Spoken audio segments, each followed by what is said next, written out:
Hi നമസ്കാരം. Germany FSTVCക്ക് apply ചെയ്യുമ്പോൾ language മൊഡ്യൂൾസുമായി ബന്ധപ്പെട്ട വിസ റിജക്ഷൻസ് ഒഴിവാക്കാൻ ശ്രദ്ധിക്കേണ്ട പ്രധാന കാര്യങ്ങളെ കുറിച്ചാണ് ഈ ഒരു വീഡിയോയിൽ നിങ്ങളുമായി ഷെയർ ചെയ്യുന്നത്. പാർഷ്യൽ മൊഡ്യൂൾസ് വെച്ച് FST അല്ലെങ്കിൽ BFD വിസയ്ക്ക് അപ്ലൈ ചെയ്യാനായിട്ട് സാധിക്കുമോ, അതിന്റെ ഡീറ്റെയിൽസ് എന്തൊക്കെയാണെന്നാണ് പറയുന്നത്. ഞാൻ സ്ക്രീൻ ഒന്ന് ഷെയർ ചെയ്യാം.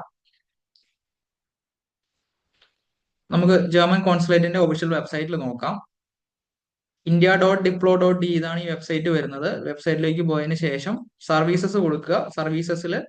വിസ സർവീസസിൽ ചെക്ക് ലിസ്റ്റുകൾ വരുന്നുണ്ട്. നാഷണൽ വിസ എടുക്കുക. നാഷണൽ വിസയിൽ ചെക്ക് ലിസ്റ്റ് എന്നുള്ള ഭാഗത്ത് എംപ്ലോയ്മെന്റ് കാറ്റഗറിയിൽ വോളണ്ടറി സർവീസസ് നമുക്ക് അവൈലബിൾ ആണ്. വോളണ്ടറി സർവീസ് എടുത്തു കഴിഞ്ഞ് കഴിഞ്ഞാൽ ഡീറ്റെയിൽ ആയിട്ട് പറയുന്നുണ്ട് എന്തൊക്കെയാണ് ശ്രദ്ധിക്കേണ്ടതെന്നുള്ള കാര്യങ്ങൾ.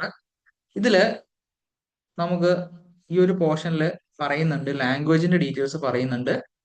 If applicable only BFD FSA കാറ്റഗറിക്കാണ് ഈ ഒരു ഡീറ്റെയിൽസ് പറയുന്നത്. Proof of basic knowledge of German language. ശരിക്കും പറഞ്ഞു കഴിഞ്ഞാൽ ഇത് ബേസിക് ജർമ്മൻ ലാംഗ്വേജ് മാത്രം മതിയായിരുന്നു, നേരത്തെ ഏറ്റവും മതിയായിരുന്നു. പക്ഷെ ഇപ്പോഴത്തെ പുതിയ അപ്ഡേറ്റ്സ് വെച്ചിട്ട് B1 ഫുൾ മൊഡ്യൂൾ അല്ലെങ്കിൽ B2 ഫുൾ മൊഡ്യൂൾ വെച്ചിട്ട് അപ്ലൈ ചെയ്യുന്നതാണ് ഏറ്റവും നല്ലത്.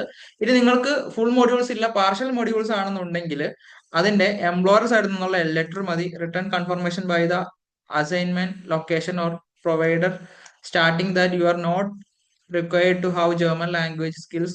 നിങ്ങൾക്ക് ജർമ്മൻ ലാംഗ്വേജ് സ്കിൽസ് ഇല്ല അല്ലെങ്കിൽ സഫീഷ്യന്റ് ആണെന്നുള്ള ലെറ്റർ വെച്ചാൽ മതി. അതുപോലെ തന്നെ നിങ്ങൾ ജർമ്മൻ ക്ലാസ്സസ് അവിടെ നിന്ന് അറ്റൻഡ് ചെയ്യുന്നുണ്ടെങ്കിൽ അതിന്റെ പ്രൂഫും കൂടെ അറ്റാച്ച് ചെയ്താൽ മതിയാവും. അതുപോലെ തന്നെ വേറൊരു കാര്യം കൂടി ശ്രദ്ധിക്കണം.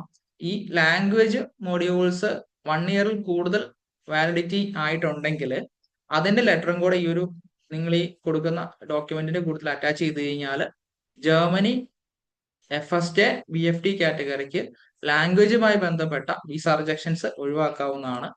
ഇന്നത്തെ ഈ ഒരു വീഡിയോ നിങ്ങൾക്ക് പ്രയോജനപ്പെട്ടുവെങ്കിൽ ഫോളോ ചെയ്യുക. വിസ റിജക്ഷൻ ഇല്ലാതെ ജർമ്മനിക്ക് അപ്ലൈ ചെയ്യാൻ ആഗ്രഹിക്കുന്നുവെങ്കിൽ ഞങ്ങളെ കോൺടാക്ട് ചെയ്യാവുന്നതാണ്. Thank you all.